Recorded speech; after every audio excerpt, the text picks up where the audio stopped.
Assalamualaikum warahmatullahi wabarakatuh dan salam sejahtera buat yang lainnya ya. Ketemu lagi nih sama Bu Fel di Mapel IPS. Kali ini aktivitas ketiga kita adalah memahami bencana dan belajar tentang peta serta sistem informasi geografis. Satu-satu ya kita bahasnya, oke?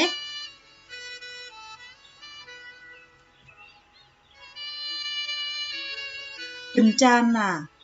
Kalian sering mendengarkan ulasan tentang apa itu bencana, berita-berita di luar sana mengenai banjir, tanah longsor. Nah, itu adalah bencana. Bencana adalah peristiwa atau rangkaian peristiwa yang sifatnya tuh mengganggu, mengancam kehidupan masyarakat, kehidupan manusia, bahkan kehidupan makhluk hidup, baik dari faktor alam maupun faktor non-alam. Yang rusak itu tidak hanya manusianya saja, tapi lingkungan, harta benda, bahkan dampak psikologis, ya.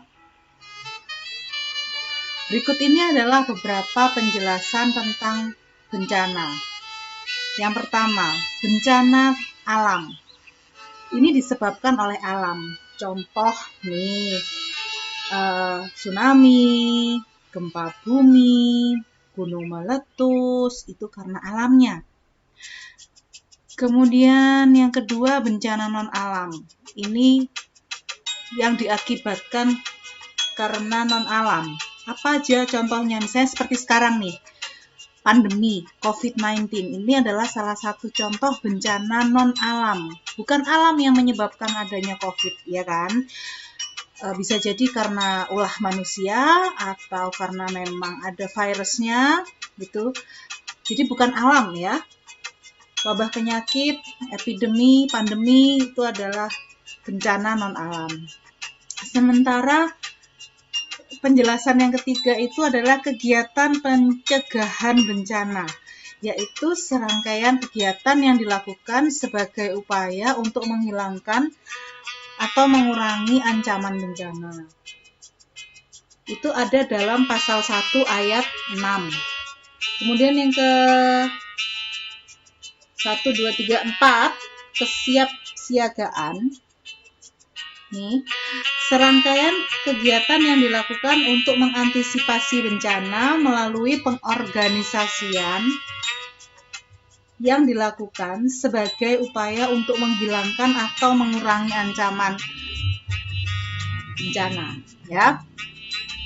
Kemudian yang kelima itu adalah mitigasi, yaitu serangkaian upaya untuk mengurangi risiko bencana, baik melalui pembangunan fisik maupun penyadaran peningkatan kemampuan menghadapi ancaman bencana. Contohnya, misalnya pembangunan rumah anti gempa, itu kan salah satu contoh mitigasi. Kemudian sosialisasi tentang bagaimana kalau menghadapi gempa bumi, menghadapi kebakaran, itu adalah salah satu bentuk mitigasi, ya, karena kita menyadarkan kepada masyarakat gimana caranya bertahan hidup dalam bencana tersebut, gitu ya. Next. Nah, beberapa langkah yang bisa kamu lakukan nih jika melakukan mitigasi bencana. 1, kenali dulu kondisi geografis daerah kalian dengan baik. Apakah daerah geografis tempat tinggal kalian ini termasuk dataran tinggi, dataran rendah, atau pantai, ya. Kemudian belajar dari peristiwa bencana sehingga lebih sigap. Karena kalian sudah pernah, misal nih, daerah kalian ini sudah sering banjir. Terus bagaimana supaya kalau ada banjir lagi, gitu ya. Terus yang ketiga, bagaimana cara melakukan evakuasi? Kalau banjir harus ngapain ya? Nah, itu harus tahu, ya. Harus lebih sigap. Oke. Berikutnya, bab selanjutnya adalah materi selanjutnya adalah tentang peta penginderaan jauh, dan sistem informasi geografis. Ngomongin soal peta, bukan Dora ya, peta itu ya. Peta itu adalah gambaran atau lukisan pada kertas dan sebagainya yang menunjukkan di mana tempatnya tanah, laut, sungai ya kan. Kalau kamu lihat peta kan kamu bisa tahu, oh kalau gunung itu simbolnya segitiga. Kalau laut simbolnya kayak gelombang warna biru gitu ya. Sungai simbolnya seperti garis gitu aja ya, bukan garis, kayak gelombang-gelombang gitu ya kan. Nah, sebagai representasi suatu daerah yang menyatakan sifat, batasan daerah, bahkan sifat permukaannya. Itu adalah peta, ya, pengertiannya. Jenis peta itu dibuat sesuai dengan tujuannya. Yang pertama adalah peta umum. Seperti apa peta umum itu? Ya, peta umum itu ya seperti yang kamu lihat di yang kamu punya itu ya, kayak globe itu peta umum. Kalau peta tematik itu biasanya yang bertema, misalnya peta Surabaya itu peta tematik. Nah, khusus Surabaya saja, misalnya seperti itu. Next, ada 2 bentuk peta menurut Bapak Waluyo tahun 2015, yaitu peta 2 dimensi dan 3 dimensi. Peta 3 dimensi ini contohnya prototipe relief permukaan bumi pada maket ya. Kemudian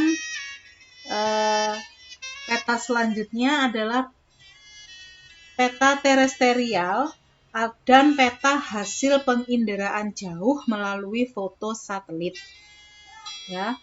Peta ini berfungsi sebagai penunjuk lokasi atau wilayah, menginformasikan kondisi lingkungan, dan memperoleh informasi kondisi geografis penduduk dalam suatu wilayah. Nah, dengan peta kita juga belajar tentang penataan ruang, terkait dengan penataan ruang atau tata ruang suatu wilayah. Penataan ruang atau tata ruang itu berdasarkan Undang-Undang Republik Indonesia Nomor 26 Tahun 2007 adalah suatu sistem proses perencanaan tata ruang, pemanfaatan ruang, dan pengendalian pemanfaatan ruang.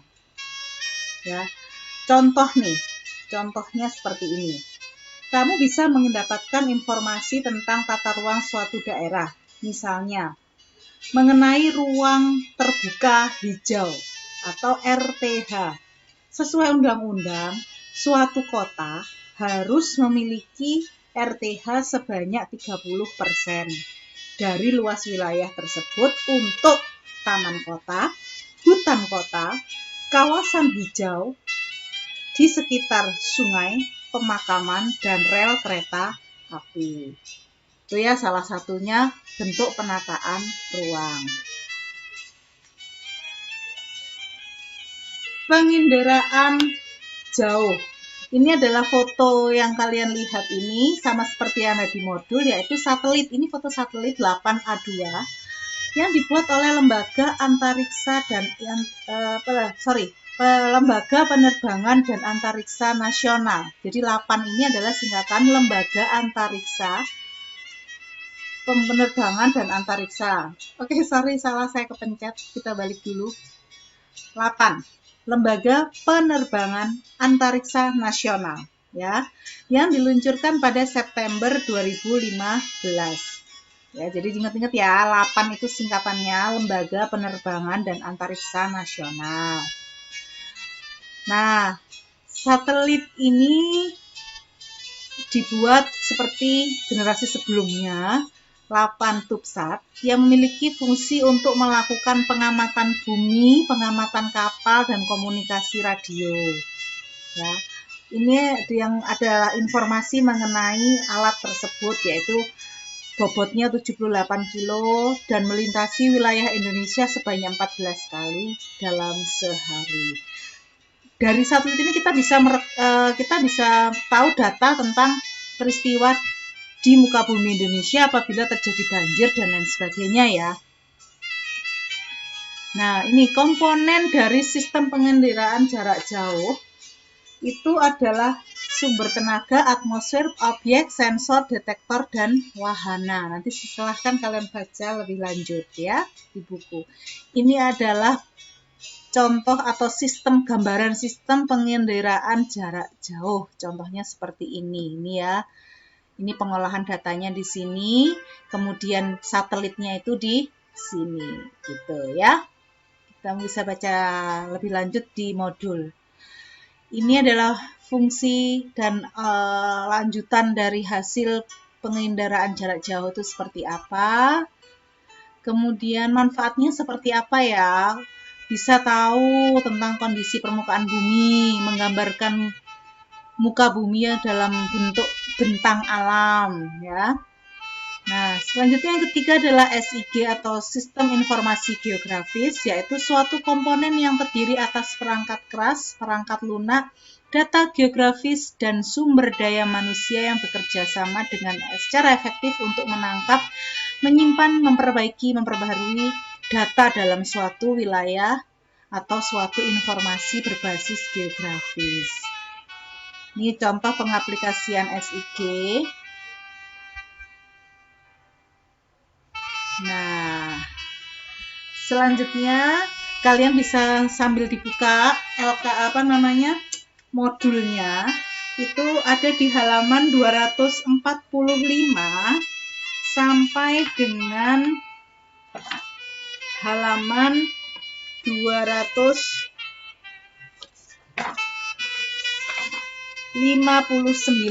ya. Jadi materi bencana dan peta tadi ada di halaman 245 dan 259. Next, waktunya saya terangkan dulu lembar aktivitasnya.